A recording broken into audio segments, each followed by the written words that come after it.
berbicara soal kembali ke awal. Apa sih yang menjadi inti PMK? Penginjilan. Saya nggak tahu PJFIB seperti apa. Coba kasih tahu saya, tema-temanya apa saja? Eksposisi, kamu eksposisi? Tematik?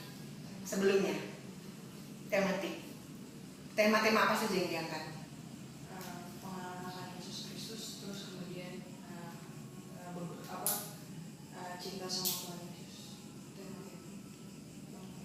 Oke.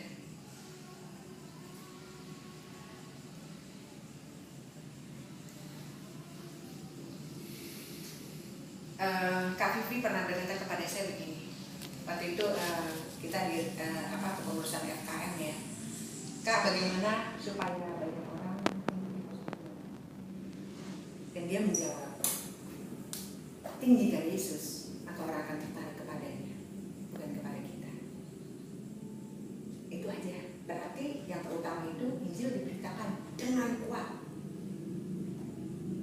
Mungkin pada awalnya kamu akan menghadapi begitu banyak kata-kata, aduh kaku banget, aduh begini banget, begitu banget, tapi teruskan dan doakan. Perkuat kelompok kecil. Judul boleh menarik, tapi intinya itu Bible, Alkitab.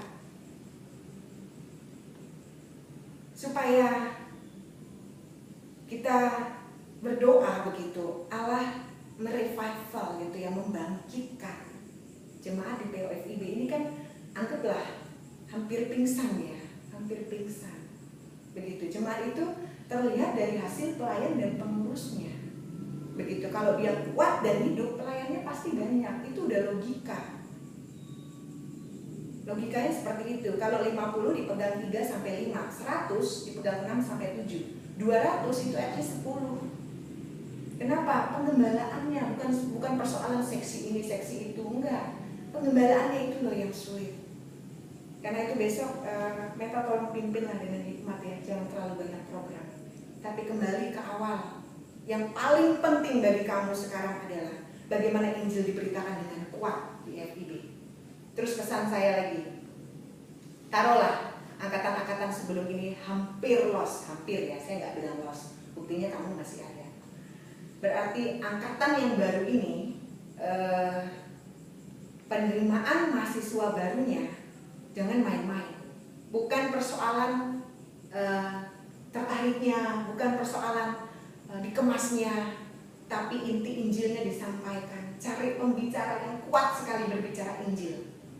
Jangan sembarang pembicara begitu. Artinya saya nggak bilang pembicara itu jelek, tapi kamu cari tahu siapa yang ketika memberitakan Injil itu benar-benar dia kuat. Bukan kepada caranya yang menarik, bikin ketawa atau terkenal, tidak. Tapi yang benar-benar kuat memberitakan Injil. Begitu. Jadi dikemas secara serius begitu. Jadi tolong jangan ulangi kesalahan-kesalahan pada tahun sebelumnya. Tidak usah menghakimi angkatan sebelumnya, nggak usah. Persekutuan doa, kelompok kecil. Kalau kamu masih mau mengadakan persekutuan Jumat, jadikan persekutuan Jumat itu kelompok kecil dalam skup besar. Kelompok kecil tapi dalam skup besar. Nah, kelompok pemuritan itu tema-temanya khusus. Ya, tema-temanya khusus, Kristus. Memilih antara Kristus dan dunia. Kemudian tadi ada persoalan filsafat. Coba panggil pembicara, bedah filsafat sama Injil. Kalau berani. Panggil, bikin. Tapi pembicaranya harus pintar ya, pintar, tapi kerohaniannya kuat. Ya kan? Itu kan tantangan zamannya. Tantangan zamannya filsafat. Saya orang yang suka membaca buku. Saya ngerti filsafat. Nama-nama Soren Kierkegaard, Immanuel Kant gitu kan ya. Terus Leo Tolstoy itu akrab dengan saya. Tapi persoalannya adalah saya dari kecil dididik dalam kekristenan yang kuat. Nah, gitu. Jadi ketika ketemu dengan filsafat, justru saya membedahnya dengan Injil. Nah, teman-temanmu tidak, walaupun orang Kristen tidak berada dalam kekristenan yang kuat, ketika ketemu filsafat, dia kira ini surga. Wah, bagus ya, betul. Kenapa? Dasar konsep Injil dalam hidupnya enggak kuat. Saya kuat. Bukan berarti saya sombong, tidak. Saya berusaha untuk membedah ya, karena filsafat agama aja saya pelajari tanpa takut. Agama ini ke agama itu ketika begini. Begitu saya semakin mempelajari Injil, saya semakin mengagungkan Tuhan. Oke, kita kembali ke jalan yang benar. Yosua, mari kita buka dengan cepat. Yosua pasal 1.